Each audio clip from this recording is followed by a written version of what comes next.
Welcome back live at the Daily Fantasy Players Conference, New York City. I'm with the King, Scott Engel, and of course from rotowire.com, Peter Schoenke, also president of the FSTA.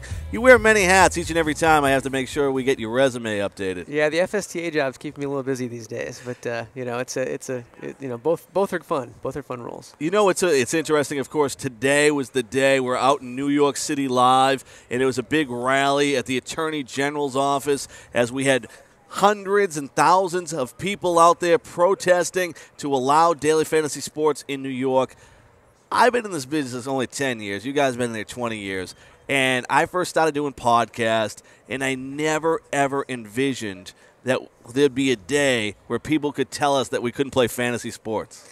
Well, that's true. But, you know, we've gone through some crises before in the fantasy sports industry. Only like 10 years ago, you know, Major League Baseball and the Major League Baseball Players Association tried to, you know, get all the rights to all the players, and that would have been a difficult path for fantasy to go down. I think it would have been very detrimental. I think the business would be much smaller, much different today, and we survived. And during that time, you know, we were really worried about the existence of fantasy sports, but we banded together, and we had a lot of, you know, we just always have such great outpouring from our fans and our players, and that helped a lot. And I think, you know, through that process, you know, we were able to you know, persevere. And so I think it'll be the same thing this time around. You know, I know the stakes are bigger. There's more money involved.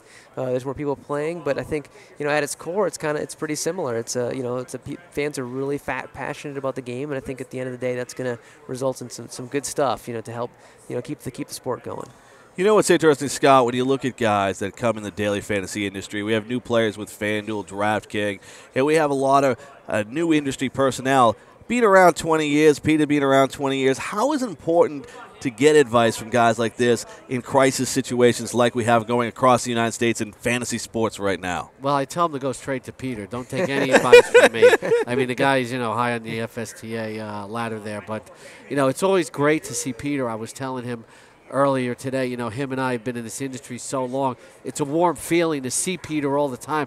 When I feel him, when I see him, I feel like I'm at home because, you know, there's kind of an old guard of us guys. We're almost like a fraternity, like Phi Kappa Roto or something like that, you know, where we've been around a while. And the thing about us, though, is we're always welcoming new people into the industry and teaching them about the industry. You know, these FSTA conferences, they get bigger and bigger in terms of the turnout. And I remember one of the conferences in Vegas, you know, maybe about 8, 9, something like that a year ago. It could be more, where John Zaleski, who used to run Ultimate Fantasy Sports, said to me, Scott, this daily fantasy thing is going to be the next big thing. So you want to listen to people who are in the industry for a while because they know what the heartbeat is. You know, there were other people like John, who was one of the original CBS Sportsline USA people, who could see, you know, I hate to use the cliche, the writing on the wall that this was going to become big. So when people tell you, like, everybody can speculate on the legalese about this, but when somebody like Peter speaks about where he thinks this is going, you have to listen. Well, you know, the good thing about the leadership of the, you know, not only the companies but the FSTA. I mean, there's people that are really passionate about sports. I mean, you know, you know, we've been doing it before daily, during daily. We'll do it, you know, when the next thing comes along. You know, when daily's old hat, you know, whatever that is, probably like 2 years from now, because you know, even though it'll be successful, there'll be some new format that we can't even dream of right now. And so the people, you know, who've been running the industry just are really passionate about it, really care about it. It's not just, you know, about, you know, money or that kind of thing. We love playing the game. We want to see it continue, and you know, that's what's so disappointing this last week in New York and some other incidents where it's like, this is a great game. It's so much fun. Why do people want to rain on the parade? You know, and so we're passionate about the game. We want to keep it going. As a player, and I'm just taking off my host and all those duty responsible. Yeah. One of the things I'm disappointed in the daily fantasy industry right now is it seems like I have FanDuel and DraftKings fighting every battle. And we have companies like Yahoo and the other companies that seem to be stepping aside and not participating in any state that's under question. How do you see that playing out? And are they doing the industry a disservice? Well, I mean, part of my job as the chairman of the FSTA is try to keep everyone together, and that's difficult. A lot of competing interests, but you know, I'd say behind the scenes, those bigger companies have been very supportive, and they've done a lot of stuff. But also, I mean, one of the reasons that those two companies are leading the charge is they've also been the entrepreneurs, they've taken the risks. They're out there pressing ahead to try and change things, to try to be innovative in this new space. And so, they're going to reap the rewards. When the plan works out, they're also going to take on more risk when things don't work out. So that's just the position we're in as any kind of entrepreneur that's pushing the envelope. And, they're very disruptive. But, the other companies, the big media companies, they're very supportive of the FSTA. They're very supportive of daily fantasy sports. So, behind the scenes, we're getting a lot of support from them. One of the things that I get is that people are concerned about playing right now in New York because they're afraid that their money could get tied up. Yep. We've had no cases reported of anyone not getting paid in Nevada. In fact, I think the site's Draft Ops, I got to give a lot of credit to. They sent a nice email out today saying, hey, we're still operating in New York. All of our players were paid in Nevada. The prizes are held in separate bank accounts. I think the industry needs at this point to really, really put everything out there and allow players not to lose confidence in the industry. Yeah, I mean, FanDuel and DraftKings have said that they separate the funds in different accounts. That's one of the tenets of the FSTA's charter. We've seen the incident with Nevada where there were no reports of anyone not being able to withdraw their money. So I don't think that that's a risk whatsoever. I think that that's not a factor if you're playing in New York. So I wouldn't be worried about it at all.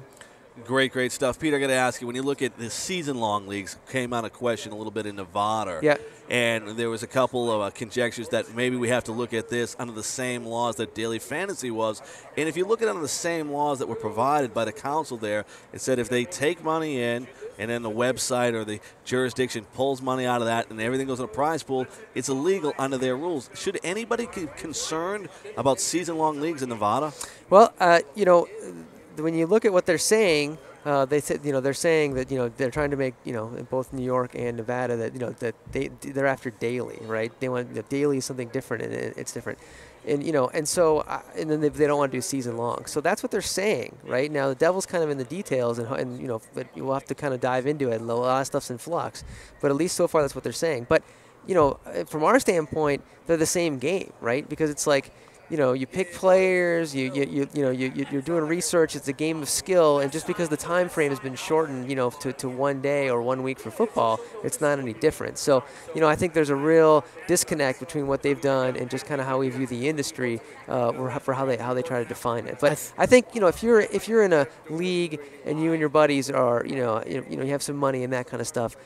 There's been no signs that anywhere anyone's gonna go after you or do something like that. That's not really the objective here. But unfortunately, the flip side is the daily fantasy is a new innovation, and I think a lot of government officials just don't really get it. They haven't taken the time to learn it. And if they did, they would see that it's very similar to the leagues that have been going on for 20, 30 years, where you're just with 12 friends. I think what a lot of people lose sight of, guys, is that, especially those who don't know fantasy sports and are looking at it from the outside, too, and this includes the politicians, is that at its very core, I've had this debate with people, its very core, this is still a fantasy game. And what I mean by that is, you are still building your roster, okay? And when you build that roster and you click submit on it, that is something very uniquely and personally yours. You created that. It's like taking virtual sports Play-Doh and making something that is very uniquely yours that you can push out there into fantasy battle, fantasy competition, if you will. And nowhere else in any sort of hobby can you do something like that. So that is the essence of what makes the daily game still essentially a fantasy game. And what I like to say is, one of the difference between traditional sports gambling and fantasy sports or daily fantasy sports is that when you're doing traditional sports gambling, you just want to win money. That's what it is. If I'm in Vegas and it's legal and I bet on a team, I just want to win, right? And so you want to win money over time, and that's kind of the goal. But when you play fantasy, your goal is kind of to be the general manager. I mean, that's like my dream job is to be general manager of the Minnesota Twins, right? And when you play fantasy, whether it's full season or daily, you're kind of replicating that. It's your team, it's your guys. I made the evaluation. I'm going to be so good someday that I'm going to be the general manager of the Twins. To me, that's just different than sports betting. And I think that daily captures that same essence like you talk about. Tony Cicada with Scott Angle and Peter Schoenke, FSTA president. I got to ask you one last question, and I just read this week, and I don't have all the details. Yep. I read that one of the FSTA lobbyists was in front of one of the government bodies and was actually presenting the argument that daily fantasy involved more skill than season-long fantasy. Is this the case, and do you know anything about that? Yeah, so I think, that was just, we were just trying to illustrate that the games are very similar, and so I think that was a little bit of a, marketing tool. I don't think that the FSTA in any way tries to distinguish them. They're both games of skill. There's really no difference in terms of what should be more skill or not skill. So I think, but you could make the case that one's more than the other, just to demonstrate and show someone how that would work. But no, I think that the FSTA, the games are the same. It's the same game. It takes skill in both of them. It takes different kinds of skill in season long. Takes different kind of skills in daily.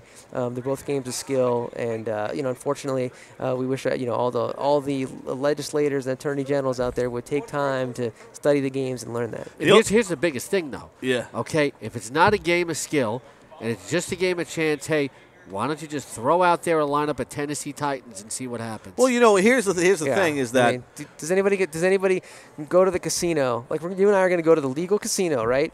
And you're going to go. But you can get on the shuttle bus right to here in New York. Right, York. of course. Yeah, there's all that going on. But I'm just saying, no one goes to the casino and goes, oh, you know what? I'm not going to be any good tonight because I didn't study. I didn't get the magazine. I didn't buy my draft kit. I'm going to be terrible when I go to the craps table.